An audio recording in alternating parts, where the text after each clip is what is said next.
మాలిని దేవి multi speciality hospital, Christian పేట, 5వ line, కావలి.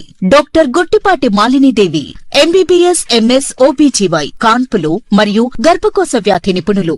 మాలిని దేవి multi speciality hospital నందు అందించు వైద్య సేవలు: సాధారణ కాన్పులు, సిజేరియన్లు, లాప్రోస్కోపిక్ ద్వారా గర్భసంచికి సంబంధించిన ఆపరేషన్లు, ట్యూబెక్టమీ, పిల్లలు లేకుండా operation, high risk pregnancy, ectopic pregnancy మరియు గర్భసంచి నీటి బుడగలు, గర్భసంచి జారిన ఆపరేషన్లు, రొమ్ముగడ్డలకు చికిత్స, నెలసరి ఇబ్బందులకు చికిత్స, మెనోపాజ్ సమస్యలకు చికిత్స చేయబడును. స్త్రీలకు సంబంధించిన అన్ని సమస్యలకు చికిత్స చేయబడును. పిల్లలు లేని వారికి ప్రత్యేక చికిత్స కలదు.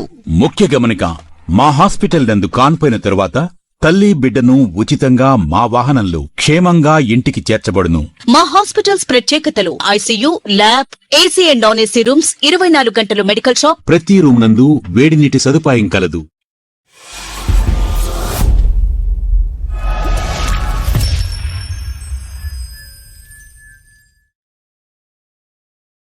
Welcome to CMD news. నా పేరు కామాక్షి. ముందుగా నేటి వార్తా విశేషాలు.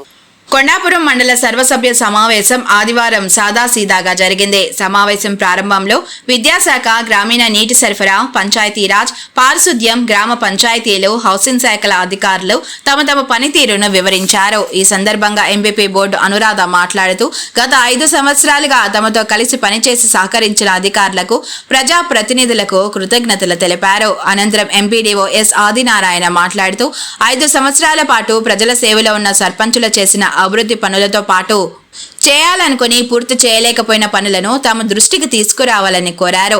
ఈ మేరకు పలువురు సర్పంచ్లు తమ గ్రామాల్లో చేపట్టిన అభివృద్ధి కార్యక్రమాలను వివరించడంతో పాటు చేయలేకపోయిన పనులను ఎంపీడీఓకు విన్నవించారు. రాబోయే ప్రత్యేక అధికారి లేదా కొత్త సర్పంచ్లతో కలిసి ఆ పనులను పూర్తి చేసేలా చర్యలు తీసుకుంటామని అధికారులు హామీ ఇచ్చారు. సమావేశం అనంతరం సర్పంచ్లను శాలువాలతో సన్మానించారు. ఈ కార్యక్రమంలో వివిధ శాఖల అధికారులు, సర్పంచ్లు, ప్రజాప్రతినిధులు పాల్గొన్నారు. కొత్త పనులు ఇంకా మీ గ్రామాల్లో ఇంకేమన్నా పదవీ కాలంలో వారి అనుభవాన్ని కొంచెం పంచుకోవాల్సిందిగా సర్పంచ్ని కోరుతున్నాను.